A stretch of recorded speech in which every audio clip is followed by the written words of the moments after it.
Hello, I'm pleased to join today's conversation to address our nation's enrollment crisis and how we move forward from here, particularly for students making the transition from high school to post-secondary education. The National College Attainment Network supports over 500 member organizations across the country, including community-based organizations, school districts, and higher ed institutions, to close equity gaps in post-secondary attainment. Back in the spring of 2020, we knew in our hearts, and from the early experiences of our advisors across the country, that the pandemic was a slow-motion crisis in the making. Remote instruction challenged students' academic progress and readiness for post-secondary work. School closures made for very limited access to supports for post-secondary advising, completion of financial aid applications, sites for SAT or ACT testing, help writing personal essays for admissions, and critical assistance in finding the right fit and match for their future goals. Compounding that, high school students were also disconnected from health and mental health supports they had on site at their schools, and further challenged by the economic hardship of lost jobs for them and family members during the pandemic, and the pressure to contribute to their family's income as many struggled to meet basic needs of food, housing, transportation, broadband access, and healthcare. Many have consequently made compromises and hard choices about their educational futures.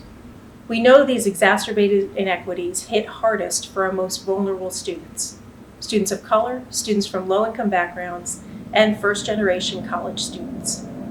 The consequences are severe, not just for them and their futures, but also for their families, communities, states, and our nation overall.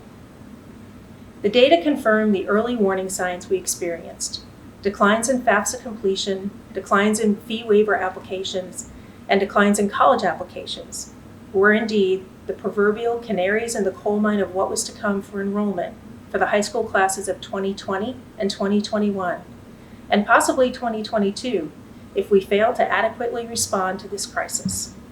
These data must be an urgent call to action. NCAN's Growing Gap Analysis explores college affordability for recipients of the Pell Grant, a federal need-based award. The number of affordable public post-secondary options is dwindling for the average Pell Grant recipient, while affordability gaps are substantially rising. In 2018-19, for a student who received the average size Pell Grant, just 23% of four-year public colleges were affordable. The average affordability gap, or amount of unmet financial need, for four-year institutions was over $2,500. NCAN's Form Your Future FAFSA tracker, following completion of the free application for federal student aid, which unlocks federal student aid such as the Pell Grant, as well as most state and institutional aid, showed dramatic declines in FAFSA completion by 2020 high school seniors, down about 4% overall from pre-pandemic times, but down 6.8% in Title I high schools and a stunning 8.4% dive in high minority high schools, continuing for the class of 2021. The class of 2022 is rallying above these early pandemic years, but still lagging compared to pre-pandemic times. And these early indicators rightfully predicted the devastating enrollment declines for the high school class of 2020. Disaggregating the National Student Clearinghouse data you heard earlier, the high school class of 2020's immediate fall post-secondary enrollment fell nearly 7%. Declines were inequitable, with students from high-poverty high schools declining at 11.4%, from low-income high schools declining at 10.7%, and students from high-minority high schools declining at 9.4%. Every crisis, no matter how daunting, presents opportunity to rethink, to rebuild, and to recommit. I'll end here by suggesting 4 actors and actions that we believe will, as the title of today's event prompts, help us get to where we need to be. The most significant federal policy to address enrollment declines is to double the Pell Grant, targeted need-based aid to students from the lowest income backgrounds. Today, even with a celebrated and historic $400 increase recently signed into law, it is worth only 30% of the average cost of attendance.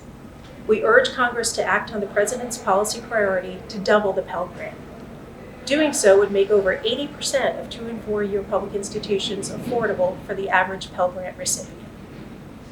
Now that states are beginning to rebound from the pandemic, we believe they are once again important players in addressing the enrollment decline through need-based aid, mirroring the federal Pell Grant, and promotion of policies such as universal FAFSA completion to make all high school graduates aware of available funds for post-secondary education.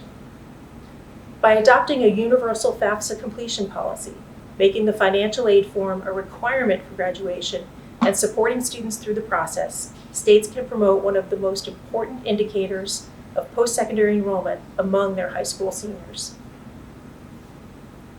Districts receive funds from the American Rescue Plan's Elementary and Secondary School Emergency Relief Fund, ESSER, which can be used for post-secondary transition support activities such as post-secondary advising, career exploration, FAFSA completion, parent information, and summer bridge programming.